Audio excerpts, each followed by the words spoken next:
जैसे आप फ्लाइट में बैठते हो तो आपका शहर ऊपर से कैसा लगता है? बहुत छोटा सा। अरे,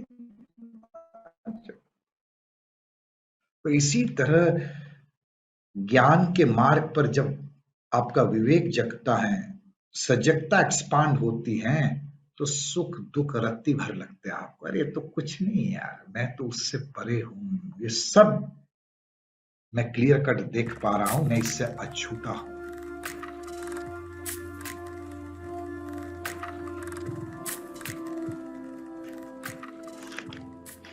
हर दिन ऐसा प्रतीत होता है कि एक हाईएस्ट पीक के ऊपर पहुंच गए, और जब वापस सुनते तो ऐसा लगता है और कहीं गुरुजी और आगे लेके गए। Are you experiencing the same thing? या तो आज का एक ये टॉपिक था, तुम स्वयं ही तृप्ति हो, यू आर कंटेंटमेंट। तो गुरुजी ने एक सुंदर, ये बहुत इंस्पायरिंग एक स्टोरी से शुरू किया कि जब अलेक्जेंडर करके एक राजा भारत को जीतने आ रहा था, बहुत बलवान था, तो वहां के उसके जो बहुत करीबी लोग थे, कैबिनेट के लोग थे, उन्होंने बोला भारत जा तो सब खजाना तो लाना, हीरे मोती वो तो हर जगह मिलते, यहाँ भारत में भी मिलेगा, लेकिन भारत की एक विशेषता है, किसी ज्ञानी को पकड़ के ले आना, क्योंकि ज्ञानी केवल भारत में मिलते हैं। तो राजा अलेक्जेंडर यहाँ के खोज शुरू की उसने,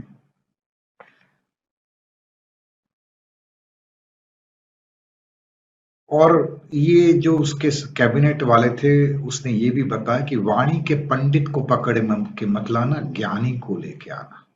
यानी बुद्धिगत ज्ञान तो हर जगह अवेलेबल होता है कॉन्सेप्ट के रूप में, लेकिन जो अस्तित्वगत ज्ञान दे या उसकी अनुभूति करवा ले, ऐसे ज्ञानी, आत्मज्ञानी को लेके आना। ज्ञानी को नहीं, आत्मज्ञानी को। बुद्धिगत ज्ञान नहीं, अस्तित्वगत ज्ञान जो दे सके, जो किताब पढ़ के ना बोले, जो अनुभव से बोले, ऐसे ज्ञानी को पकड़ के लाना।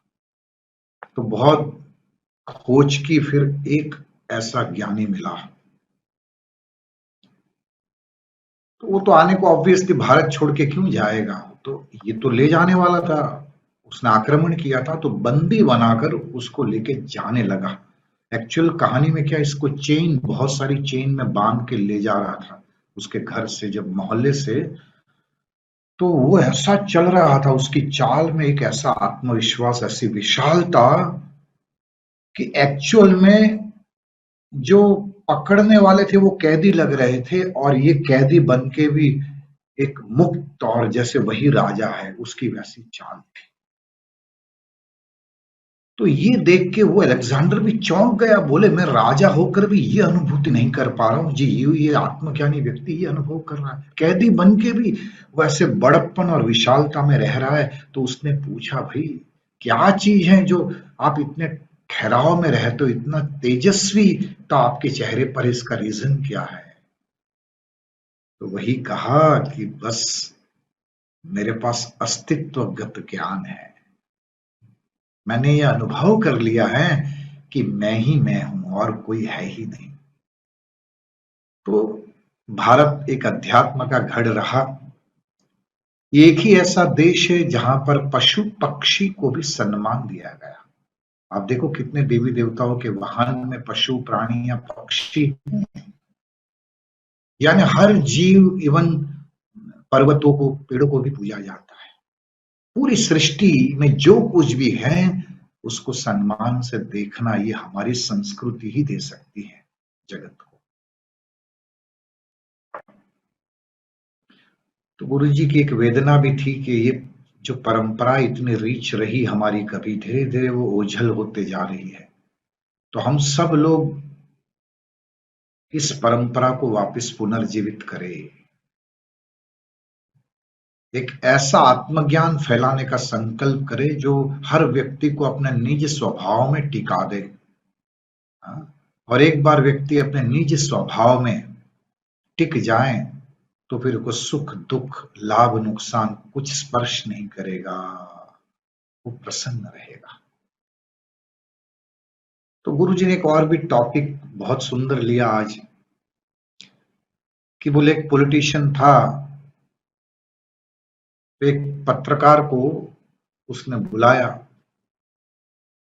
बोले तुम न्यूज़पेपर में खाली मेरा नाम छापो, लिखना तुम्हारी फ्रीडम, जाओ तुमको जो भी लिखना है, मेरे बारे में प्रशंसा लिखनी है या आलोचना लिखनी है, मैं तुमको पूरी फ्रीडम देता हूं, बस मेरी एक ही शर्त है, मेरा नाम आना चाहिए।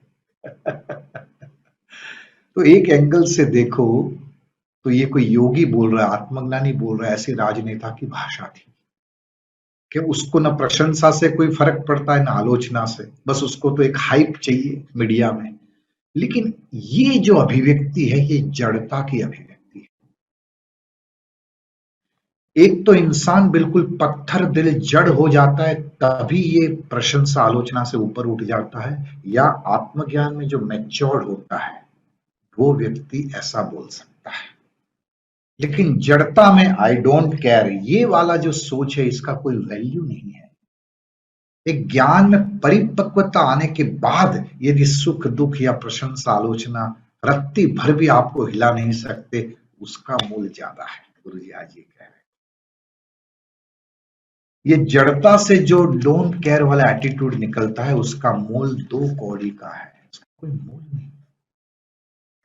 आप देखो, आपके आसपास ही बहुत सारे ऐसे लोग आपके फ्रेंड सर्कल में ही मिल जाएंगे, वो ऐसे, अरे तुमको जो कहना है वो भाई, हम तो ऐसे ही हैं, हमें कोई फर्क नहीं पड़ता।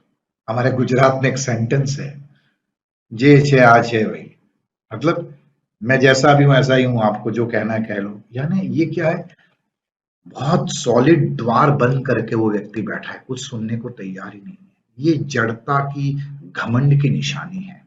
ये बहुत खतरनाक ईगो की अभिव्यक्ति है, इसका कोई मूल नहीं।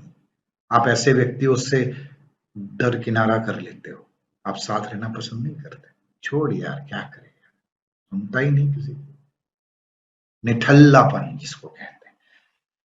तो ऐसे विरले ही होते हैं। एक तो जड़ व्यक्ति ये बोलता है मुझे कोई फर्क नहीं पड़ता सुख दुख लाभ नुकसान या प्रशंसा आलोचना का, और यही सेंटेंस एक ज्ञान में स्थिरता प्राप्त किया हुआ व्यक्ति भी बोलता है, वो आत्मज्ञानी बोलता है। तो आत्मज्ञानी जब ये स्थिरत्व पाता है तो उसका मूल्य है, उसका वैल्यू है, ये गुरुजी कह रहे थे। हम अक्सर जीवन में किसी वस्तु को, पोजीशन को, संजोग को या व्यक्तियों के वर्ताव को सुख दुख का कारण समझ लेते हैं। कोई हमें गाली दे, हमारे बारे में नकारात्मक बात करे, तो उसी को दोष देने लगते हैं। गुरुजी कहते उसने गाली दी, वो उसकी फ्रीडम थी, ये तुम्हारी फ्रीडम है कि तुमको वो गाली लेनी है या नहीं लेनी है। Are you getting my point? उसकी झोली में जो था वो दिया, अब आपका चॉइस है वो आपको स्वीकार करना या नहीं, that is your choice, you are free to do it. एक ज्ञानी व्यक्ति क्या ग्रहण करने योग्य है, क्या डिस्कार्ड करने योग्य है, विवेकी होता है ज्ञानी व्यक्ति। इसलिए वो अपने सुख दुख का कारण कोई बाहरी परिस्थिति, संजोग या किसी के शब्दों को या व्यवहार को नहीं मानता। किसी के कहने पर यदि हम दुखी हो जाते हैं या सुखी हो जाते हैं, तो हम अभी भी दृश्य में उलझे हैं, अभी भी हम संसार के दृश्यों में, उपाधियों में ही एकात्मता में डूबे हुए हैं। अभी हम दृष्टा भाव में नहीं आए, साक्षी भाव में नहीं आए।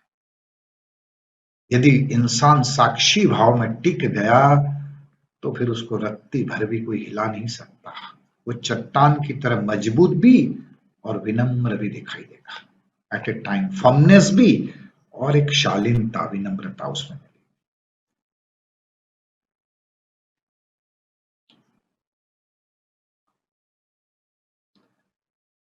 गुरु जी कह रहे हैं कि मतलब अष्टवक्र, ये जनक जी को ये सारी बातें कह रहे हैं, भाई आत्मज्ञान से बस टिक जाओ तुम्हारे स्वभाव में, क्योंकि तुम्हारा स्वभाव ही तृप्ति है, तुम खुद तृप्त हो।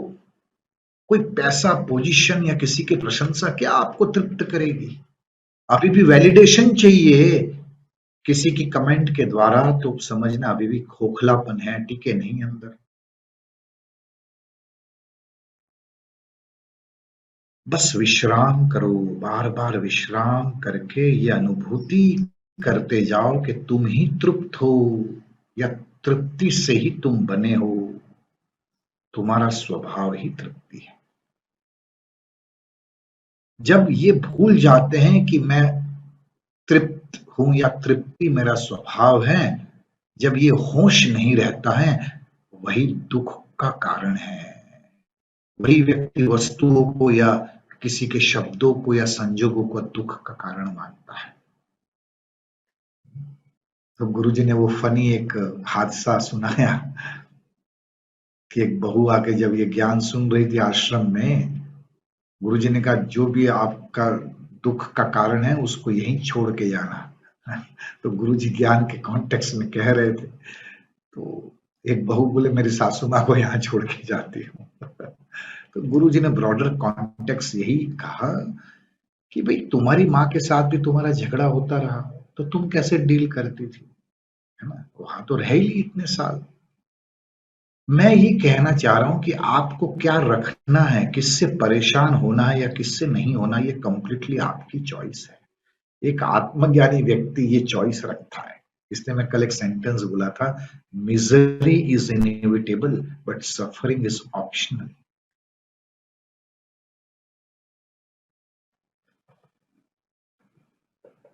सुख दुख को देने वाला कोई और नहीं होता है, हमारा ही मन सुख और दुख का अनुभव कराता है। मैं स्पष्ट भाषा में बोलूं तो इस दुनिया में और कोई भी व्यक्ति आपको धोखा दे ही नहीं सकता या देता ही नहीं है। यदि कोई चीज धोखा हमें दे रही है, वो हमारा ही मन है, कोई और हमें धोखा देता ही नहीं है। दुख को बढ़ाने का तरीका है किसी और को दुख का कारण मानना। ये आज की हाईलाइट है। किसी और को अपने दुख का कारण मानना, ये दुख को बढ़ावा देने का तरीका है। और ज्यादातर लोग इसी में ही उलझे, वो दृश्य में, शब्दों के दृश्य में, वर्ताव के दृश्य में, उपाधियों में इतना इन्वॉल्व हो जाते हैं, और वही लोग इंटेंस सुख और दुख का अनुभव भी करते हैं।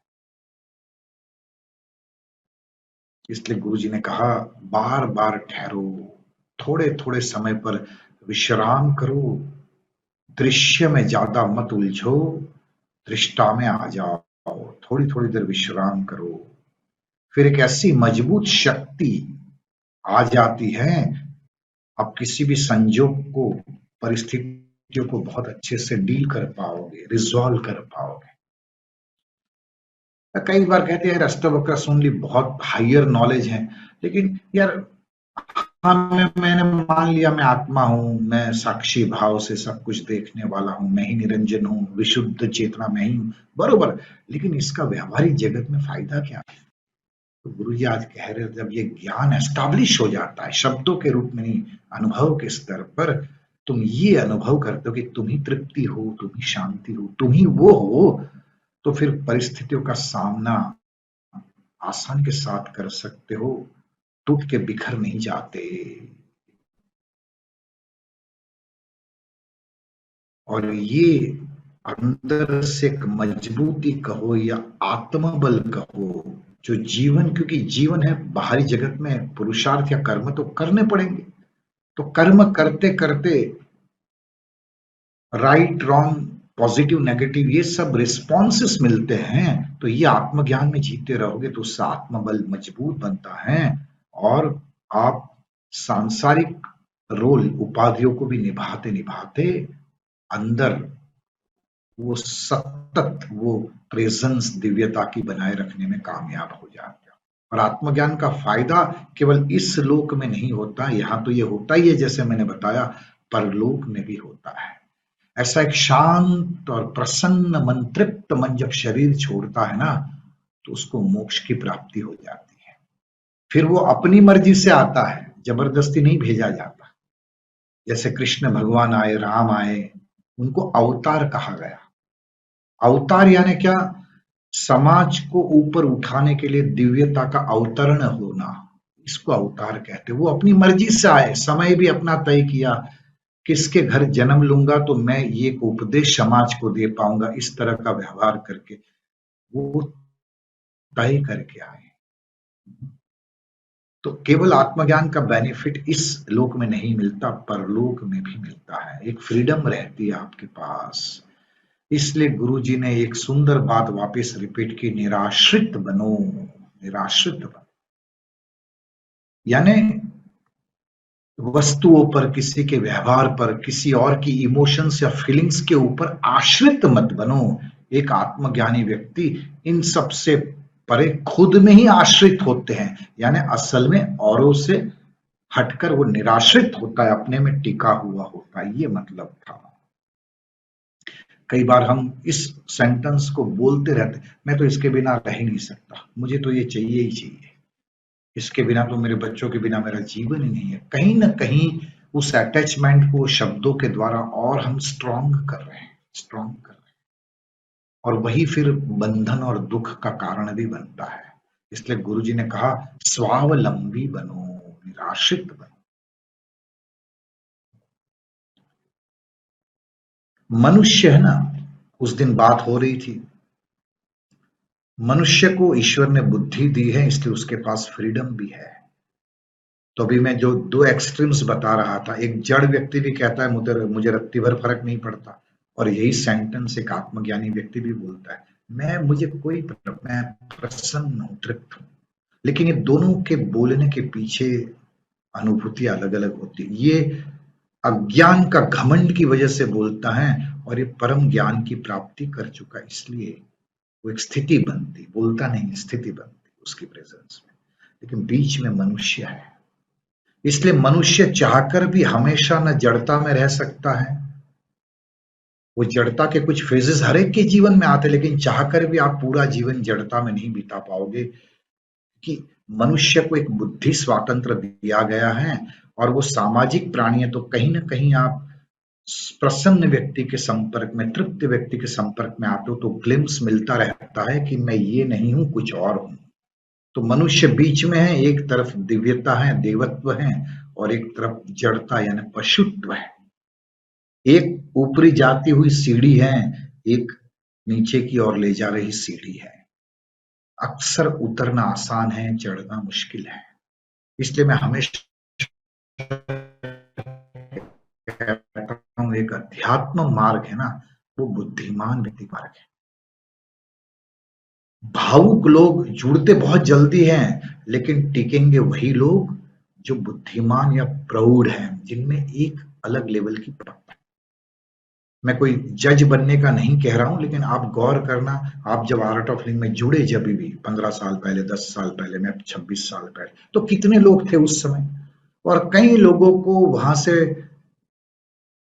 हिलाने के लिए एक आध दो घटना ही काफी थी, क्योंकि वो किसी के व्यवहार को, किसी की वाणी को, किसी के शब्दों को इतना महत्व दे बैठे कि संस्था इस ज्ञान पथ को छोड़ दिया। हो सकता ही अनुभव। एक बुद्धिमान व्यक्तियों के लिए ही आध्यात्मिक मार्ग है ना। तो ऊपर चढ़ने के लिए कमिटमेंट चाहिए, नीचे उतरने के लिए नहीं चाहिए। तो मनुष्य बीच में है, ये हमारा चॉइस है, हमें किस और जाना है, और ये ज्ञान है। एक आत्मज्ञानी व्यक्ति स्वावलंबी होता है, उसका सुख दुख हार जीत किसी पर निर्भर नहीं होती, वो खुद प्रसन्नता का स्रोत है, तृप्ति का स्रोत है, वो जानता है। और इसी तरह जड़ता में रहने वाले व्यक्ति को भी आश्रय की जरूरत नहीं है।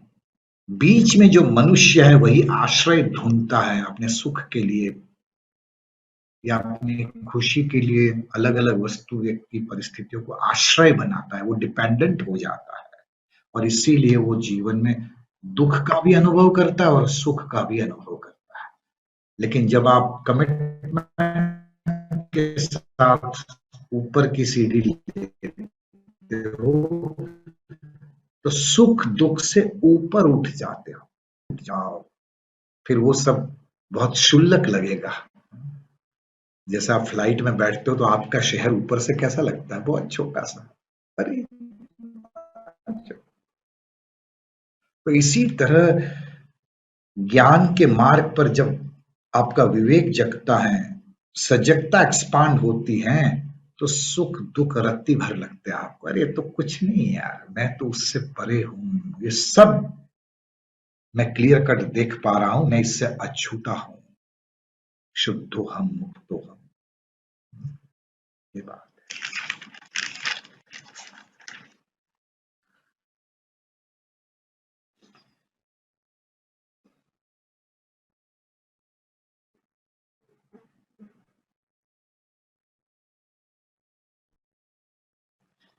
एक और गुरुजी ने एक हमारी भारतीय परंपरा की बात की थी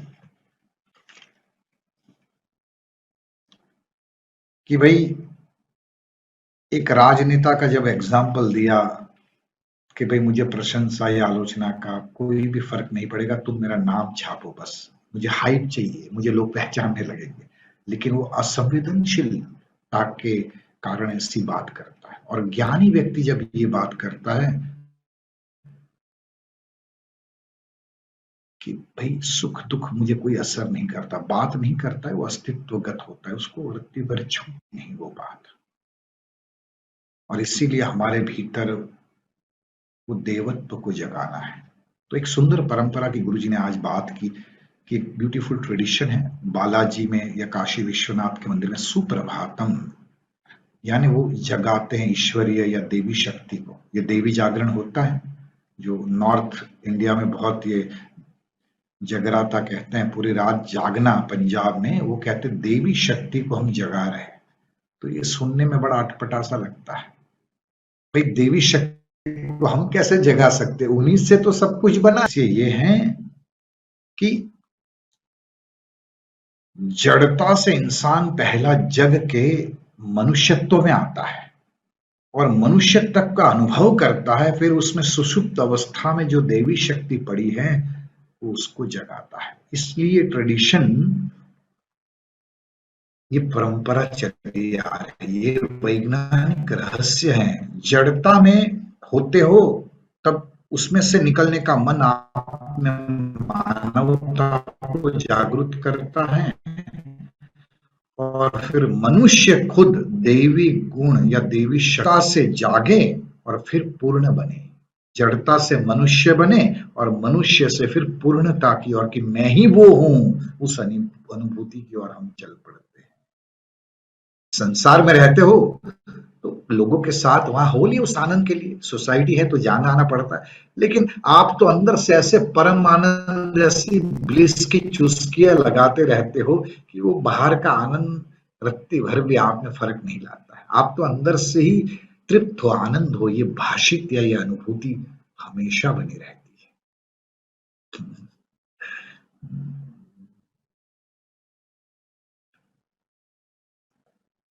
ठीक है, बहुत सुंदर।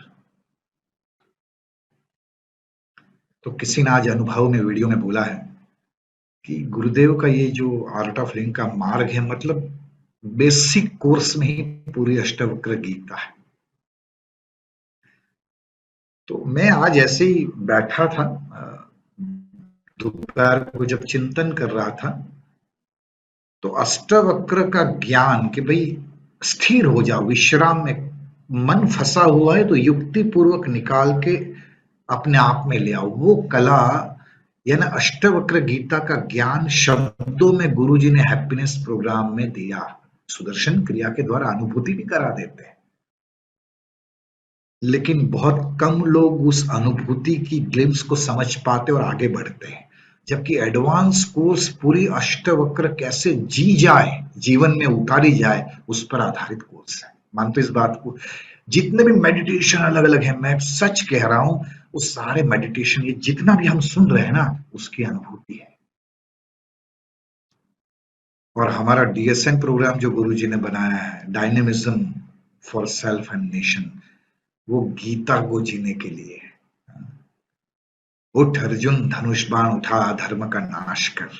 यानी एक एक हमारे जो अलग अलग कोर्सेस हैं, उन शास्त्रों को कैसे जिया जाए प्रैक्टिकली, इस तरह गुरुजी ने रचा है। We are so fortunate, we are so fortunate.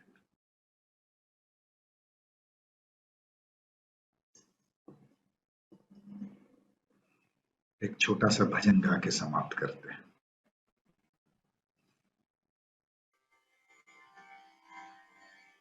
अजो अनंताय नित्याय शुद्धाय सच्चिदानंद गुरु, अजो अनंताय नित्याय शुद्धाय सच्चिदानंद गुरु,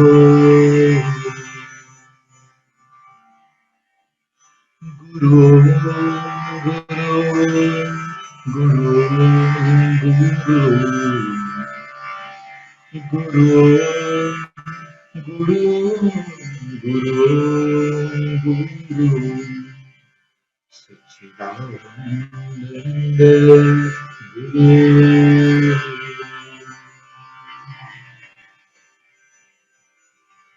नवनीत चोराय देव मनोहराय परम प्रेम रूपाय गुरु, सच्चिदानंद गुरु, अजो अनंताय नित्याय शुद्धाय सच्चिदानंद गुरु।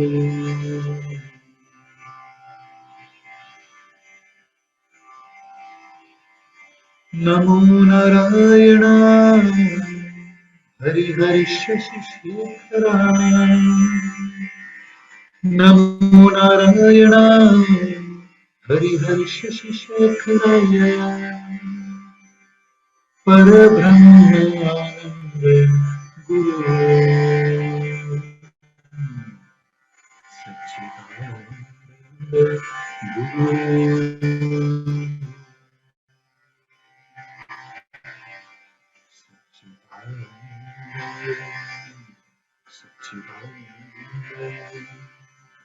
सच्चिदानंद गुरु।